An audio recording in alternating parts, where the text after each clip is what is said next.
I always thought that living in the old lighthouse would be peaceful, a way to escape the chaos of city life. But when my cat, Luna, began bringing me fingers instead of the usual mice, I knew something was terribly wrong. The fingers were oddly preserved, not a hint of decay, and each had a small tattoo, like a sailor's mark. I brushed it off as some gruesome prank until I started hearing whispers in the walls, murmurs that seemed to echo through the spiral staircase, asking in hushed, desperate tones for their return. I couldn't ignore the feeling that something was watching me, waiting for me to make a move. I tried to tell myself it was just my imagination, a trick of the wind howling through the gaps in the stones. But the whispers grew louder at night, weaving into my dreams, leaving me waking in a cold sweat.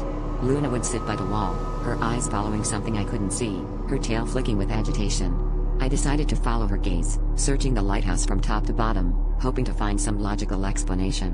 What I found was an old, rusted door hidden behind a stack of rotting crates in the cellar. The whispers were strongest here, almost pleading. With trembling hands, I pried the door open, revealing a narrow passage that spiraled into darkness. As I descended, the air became thick and oppressive, the whispers now a chorus that filled my ears. In the dim light, I stumbled upon a small chamber lined with ancient, crumbling bricks. At its center was a stone altar, and scattered around were more fingers, each placed with deliberate care. The tattoos formed a pattern, one that seemed to pulse with a life of its own. It was then I realized these weren't just fingers, they were offerings.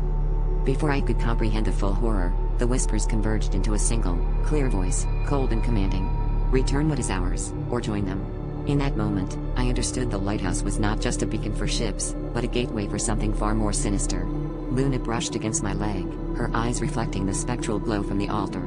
I knew I had to escape, but the lighthouse had already claimed me as its keeper, and there would be no leaving the whispers behind.